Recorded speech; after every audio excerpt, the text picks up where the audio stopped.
Please be careful. Last one's close the door. All right, now, as you come down further, this is the basement of our cave. This is now about 60 feet below the surface, and you're also allowed to come as close as you like to get close and take pictures if you want. This being 60 feet below the surface, the basement, and all above us, please note, this is limestone, and I'm going to keep repeating that. That building you bought your ticket is limestone. Limestone is very important to this tour because the limestone that you saw around the ranger stations and as you entered the park were actually excavated from this cave.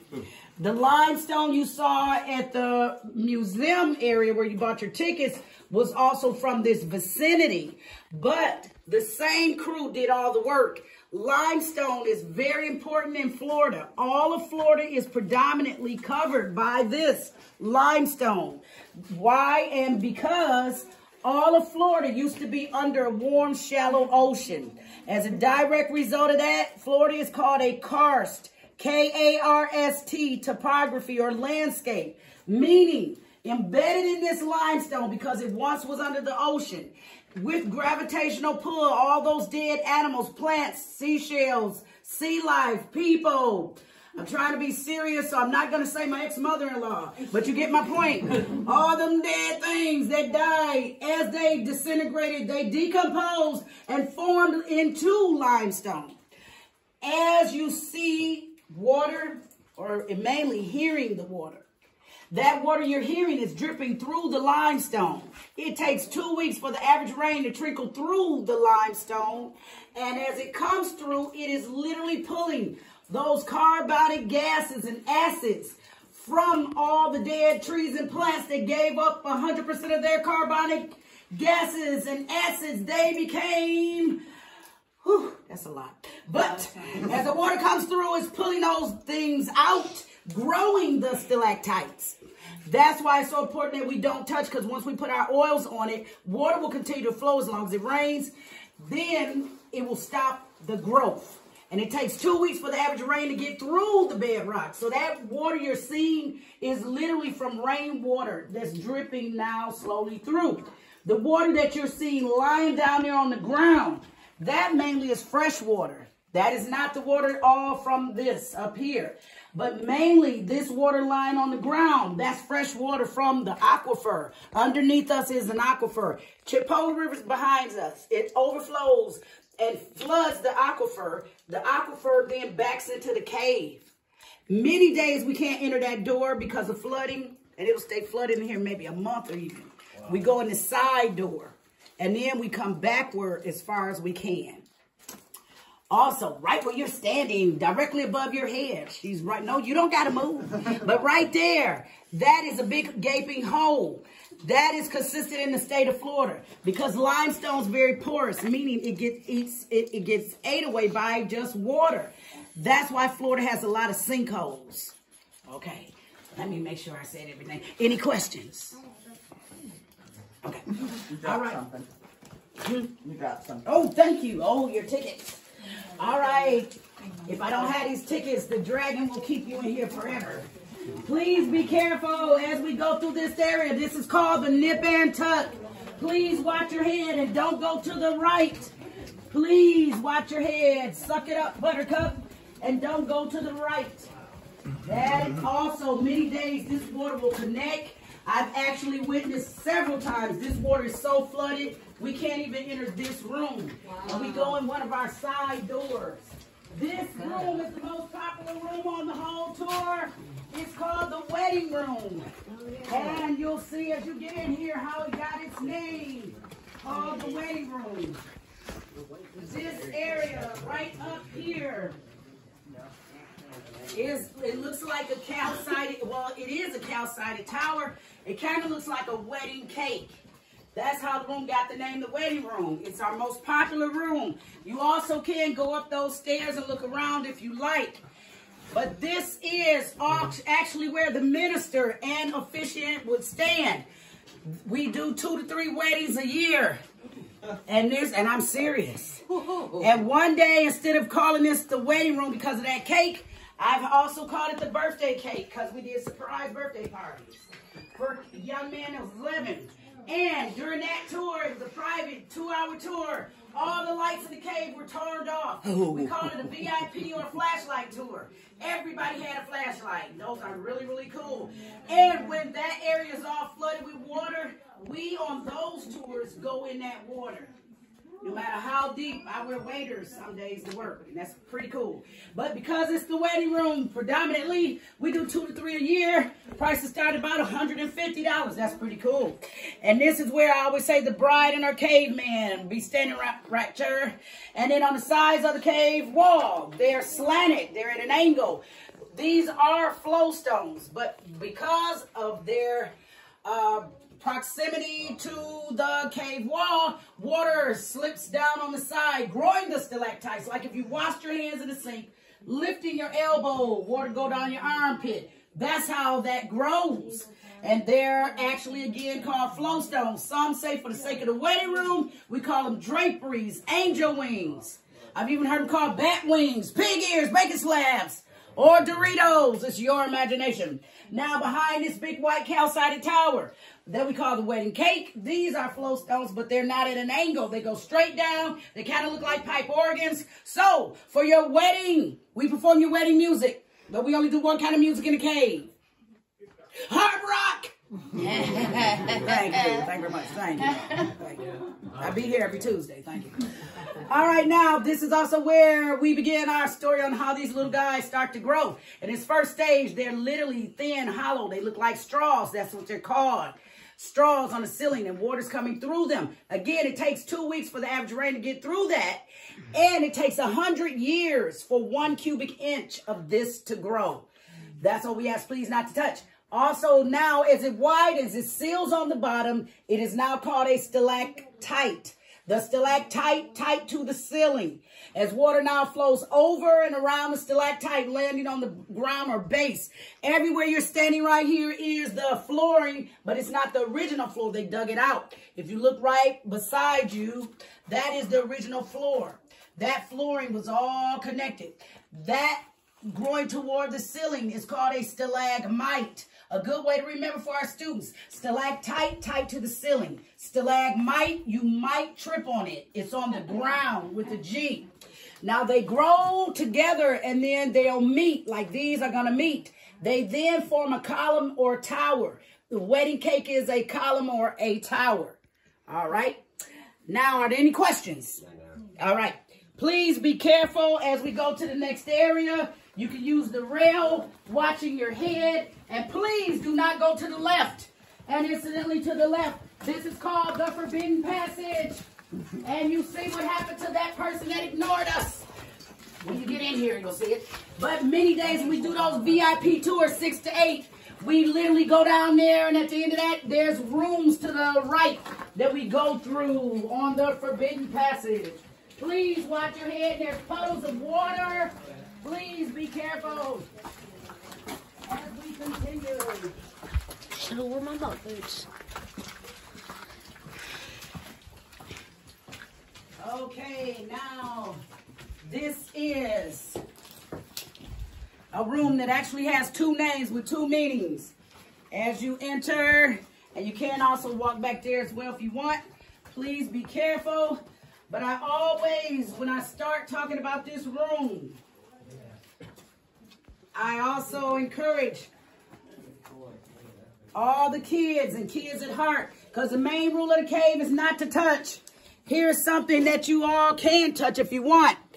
These buttons used to control the lighting. Now, some of you have been here before, but if it was before Hurricane Michael, this used to control our lighting. Now, after Hurricane Michael, that Cat 5 hurricane, direct hit, we lost, again, 90% of the trees. So with the trees, with the wiring and the ground, so that meant we were without lights for 6 months. As a direct result, after they rewired the cave, they left these buttons. So I always say on my tour, you know, because when you tell people not to touch, it makes you want to touch. Here's something you can touch. And they also have a little example of 1 cubic inch of growth taken at 100 years. So you're welcome to touch that if you want. Now, this area, though, the backstory of the cave, I already told you, it was first privately owned. And that our country had been in a mess following the Great Depression of 1929. Directly after the 1929 stock market crash led to a presidential election, Franklin Delano Roosevelt, or FDR, was elected president in March of 1933. So, in 33, he implemented his program called the New Deal. In that New Deal was the CCC, Civilian Conservation Corps, a program where young men, predominantly 17 to 25, did hard manual labor throughout the entire country. And that's how a lot of our parks and public parks got developed. Here, the work didn't begin, though, in 33, it began in 38, because remember, it was privately owned. So when that gentleman sold the property, the state took over. The goal was then to get this excavated. And it was 1938. And in 1938, what was popular in our country? Walt Disney, Snow White and the Seven Dwarfs. Not the movies, but not the land or world, but the movies. And when those kids came in here, they were thinking of them, and I'm going to prove it. Right here, they saw this little guy right here, and they said, ooh, that looks like a duck leaning on a log in a cave with a helmet on. So they literally, the kids named this the Donald Duck Room. Yay! That's why I bring that up for the kids. Now, kids, of course, when grown-ups get involved with stuff, we kind of mess it up, no exception. Here, when they came, the grown-ups, speleologists, that's extra credit. When the speleologists, they're the scientists who study formations in the caves. They saw these features over here, and they said, ooh, that's fracture. So they then named the room the Fracture Room. Today, the name, again, has two names, two meanings. Donald Duck, which I like better, but the Fracture Room, which I have to describe so I can keep my job. Now, how did this fracturing occur? Well, if you look on, all of these are fractured, breaking up and everything. And in the rear, that big old tower looks like it had fractured but mended back together. What occurs? All of these are directly attached to the cave's wall. And they're directly attached to the cave's flooring. Under that floor is that aquifer. Water is the strongest force on earth. Sometimes it moves slow or fast. And then when it shifts the cave's floor, where they meet, remember that's the stalactite married to the stalagmite. And where they met, that is the weakest point. And then they fracture. But if we stay out of their marriage, leave them alone, they can't work it out and grow back together like this big couple back there did. They grew back together. Remember, every 100 years, 1 cubic inch of growth.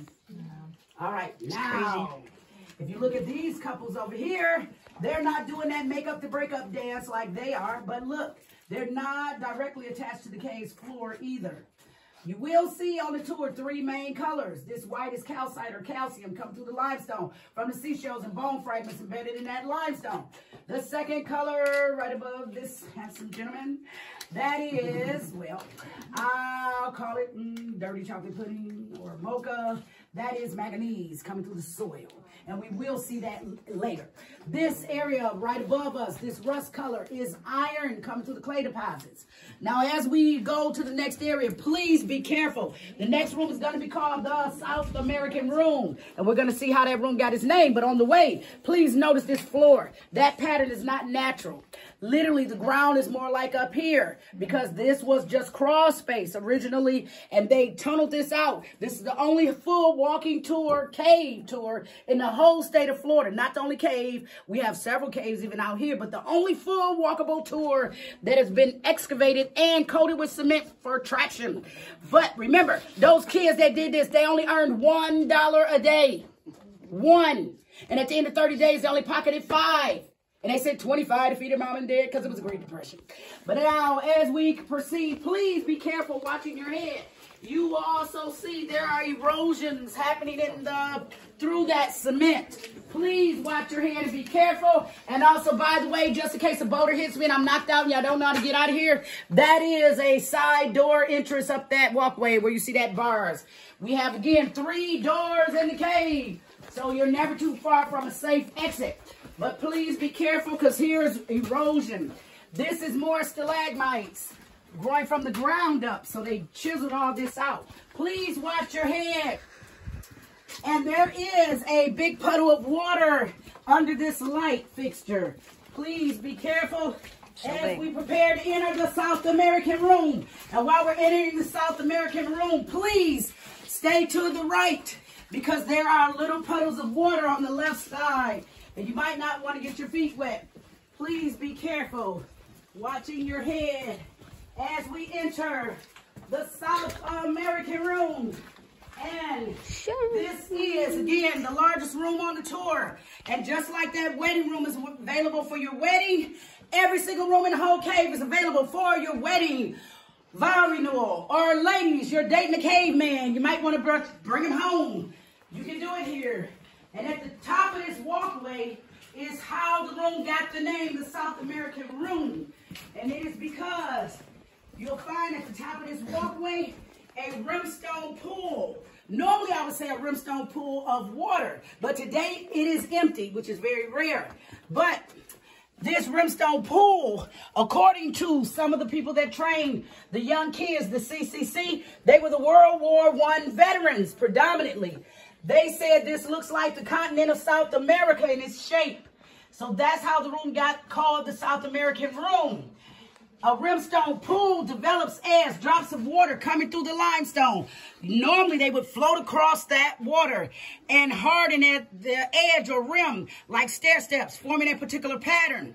This pattern, we're told, looks again like the great continent of South America. And I've had many, many tourists from Venezuela, Colombia, Brazil say it does look like the great continent of South America. So I encourage you all to look at it, to love it, and take your time paying for it. Please be careful when you get through. Do not fall over the cliff of doom. Please be careful. Please. Watching your steps. And I'll come over here where everyone is going there to South America and get in my little position here. Now, because we have a big crowd and I'm going to be very nice, normally I'd be singing Baby Shark about right now, but I'm not doing that anymore. So I just encourage you kids, when you get in the car on the way home, sing Baby Shark, call your dad in the middle of the night, and tell her Honeybee, the bad babysitter, said sing it. And why did I bring up Baby Shark? Because there is a shark's tooth right here in the ceiling. Literally a real bona fide shark's tooth. And kids, students, for extra credit, a shark has about 10,000 teeth in its lifetime. That shark was swimming around eating lunch and it didn't have on Fixident. And none of y'all kids know what that is anyway. But it lost tooth, it fell in the sand, it was hidden for thousands of years. How did it get revealed? Isn't that cool? It got revealed by these circular formations. They're called solution domes. These domes occur as the ocean's current was cascading along, carving out the cave, because water is the main architect and all of this was under the ocean. And as the ocean spiraled in circular formations, it removed the sand and revealed that shark stove. That is so cool. And guess what's so cool too? So far, no parent has threw me over the cliff of doom for even bringing up Baby Shark. Yay! Yay! So sing it when you get home. I've been very good. Okay. But did everybody see the shark? Too. Right there. Yes. Yes. I know all of this. Yes. One of those rangers. Probably Billy Bailey. He's our main ranger. One of them. Yes. And if you do go into the museum, you really will see a video of the entire tape with Billy Bailey, and that's his real name, describing everything that I'm pointing out in the cave. Yes. That's pretty cool. Now, also, as I mentioned, there is patterns of erosion happening in the cave. And as you can see, there is literally a pattern of erosion occurring right there. And then you'll see the culprit is water. That water is not from the aquifer. That water is directly from the stalactites, meaning as it comes through, taking that 2 weeks to get through, picking up those carbonic gases and acids through the dead things that are embedded in the limestone, that water becomes carbonated. And wait, first, I love your shoes, and I love that, and your bag I saw earlier. That is so cool. I would have forgot. You know, I'm getting old, so I'm saying it now. Anyway, that water coming through is carbonated. Literally, it's eating its way through the cave's floor. Now, if any of you consume anything with carbonated water, soda, Coke or Pepsi, doesn't matter, seltzer water, any of those things. Any of those, read on the back of that can of soda, the first ingredient is going to be, the strongest is going to be carbonated water. That carbonated water in your soda pop, seltzer water, I will say gin and tonic, but I'm not going to say that on this tour either. That is the same carbonated water that is literally eating its way through the cave's floor. And if you doubt me, notice first, what we consume is 150% stronger than that carbonated water that is literally eating its way through the cave's floor. And if you still doubt me, Look on YouTube if you can, if your parents let you go on the internet, and look at Coca-Cola being poured over a rusty battery cable, and then thank me later. But don't worry, I do 5 tours a day and I still drink it. All right, now this is part of the tour where I like to call it Toodle Darkness, and I have to say it just like that. I do that not to scare anybody, but because when those kids worked in the cave, they, again, did not have electricity. They didn't have fancy flashlights. They had carbide gas helmets and kerosene lamps, and we're going to see some in the discovery room ahead of us. But if they ran out of gas, this is why I like to show you. Remember, they only earned $1 a day. But what I like to do, would you like to turn the lights out? Yes, you can do it. I love to let the little ones do it. Yes. Because it's giving them the power. And then they're not mad at me for turning the lights out. Okay. Yes. Don't do it. I'm scared. 1, 2, 3. Yes. Yay. Now, see, that gave you the power. Now, I have this on for safety. Everybody's safe spot. Now, when I turn this light out, remembering that those kids only earned $1 a day. And they worked from 1938 to 42. And what could be worse than being like this? If they ran out of lights and you can't see your hand in front of you. And what could be worse than all that hard work and little pay? I'm going to tell you guys, those kids had no Xbox, no PlayStation, and all those other new toys I don't even know about. And they had no cell phones. How did they survive? Oh, no. Talk about child labor laws. Please be careful as we go this way. There is a pattern the water takes and it can be slippery. Also on the left side, there is a stalagmite, a dinner plate size trying to grow. And please, everybody notice the ceiling here. Because when we go through this area, it's going to look totally different for a certain reason. But please be careful coming this pattern. This way. Also, what you're going to see, because some of you even mentioned coming in the cave, it was kind of warm. That is because on the right side of the cave wall, there's a thermometer. That thermometer shows consistent 68 to 70 degrees year round because of the insulating factor of the limestone. We use no air conditioning. We use no heaters. No matter what it is outside, it stays this consistent pattern. Now, also, remembering that I said when you look up here, it's going to look different when you go in there, and that is because this, when they came in 1938, they made a wall. This was literally just a wall. But those little rugrats, they didn't let a wall stop them. They chiseled through it. They knocked it down, and then they, by hand, made a tunnel. And then, why did they do that? To get to the other side. But not just that. To increase the size of the tour. So technically, what's your name? Ava. Technically Ava. For $19.95 and free shipping and handling, you're getting 2 caves for the price of 1. 2 caves.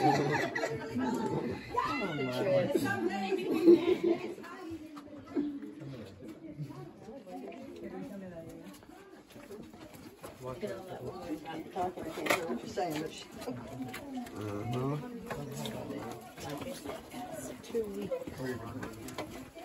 Oh, I'm slipped. And you can go either way, and we'll see. You can go to the left or the right, but please watch your head. Do a stack of this here.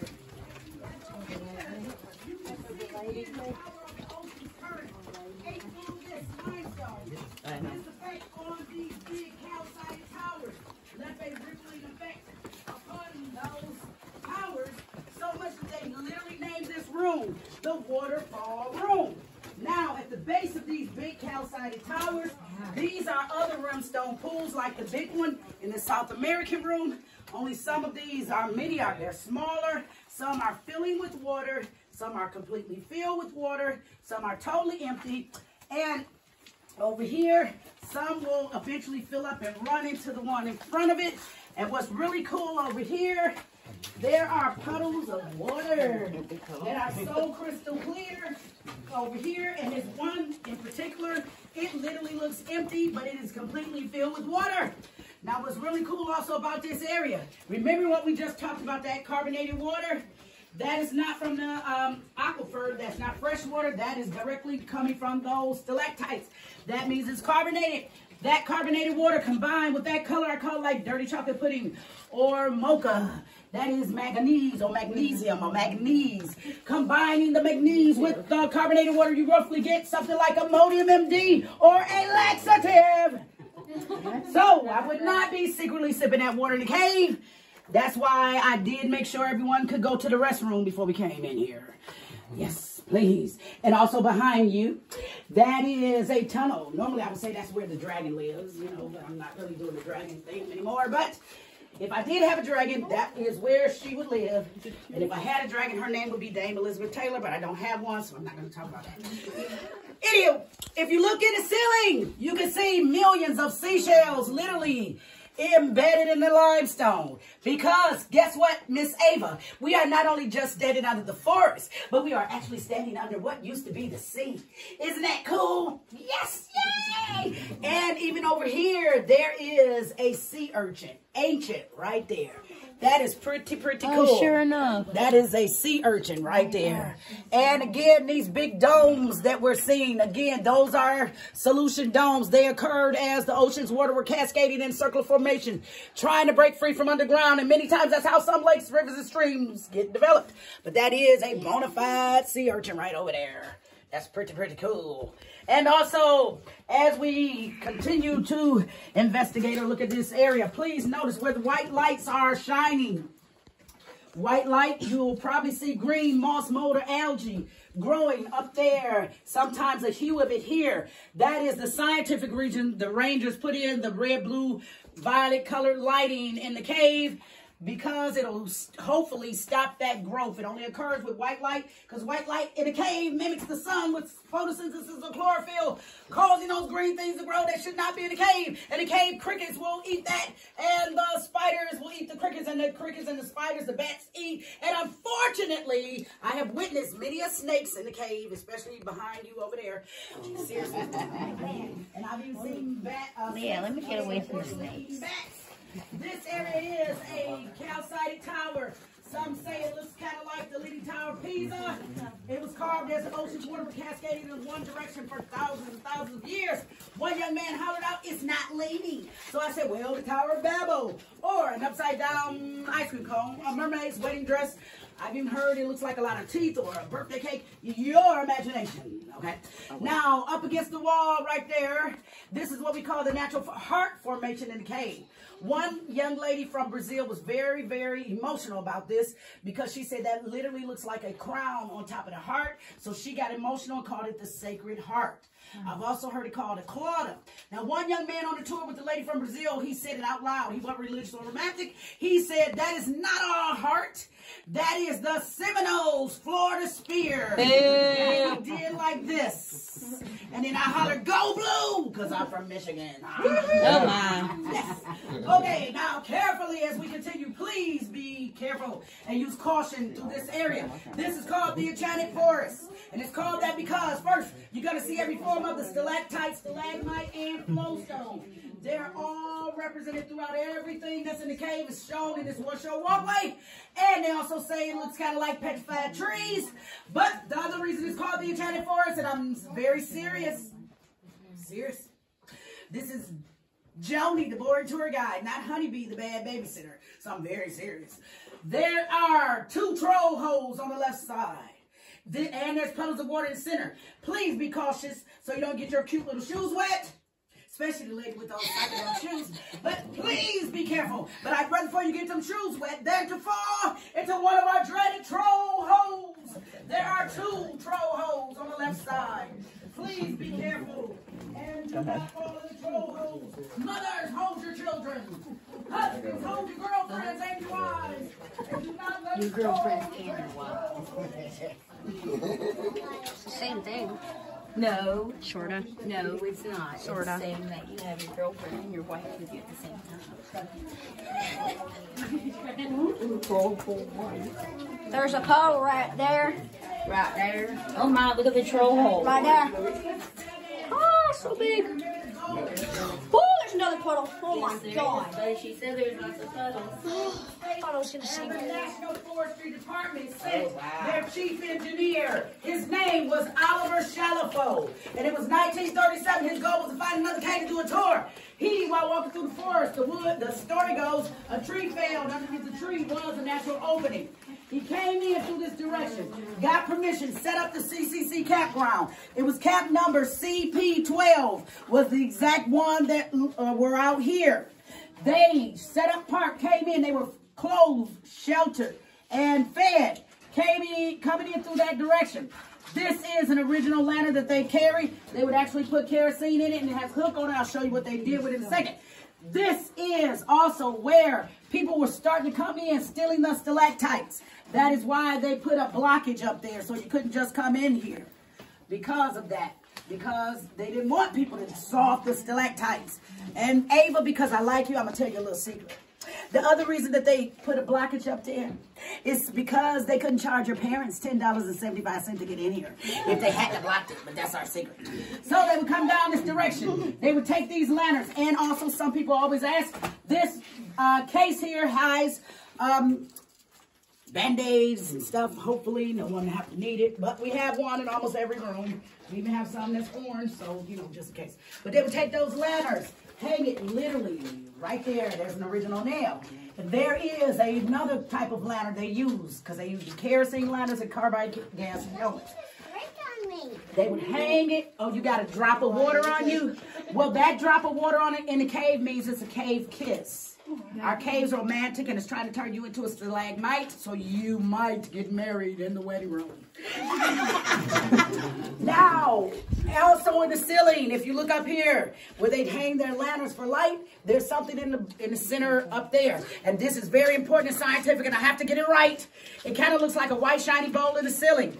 But it is called, scientifically, a white shiny bowl in the ceiling. That is literally what they fed those kids, 3 meals a day. That's where you get that term, 3 square meals. Because it was the Great Depression. Then you could eat what you only had.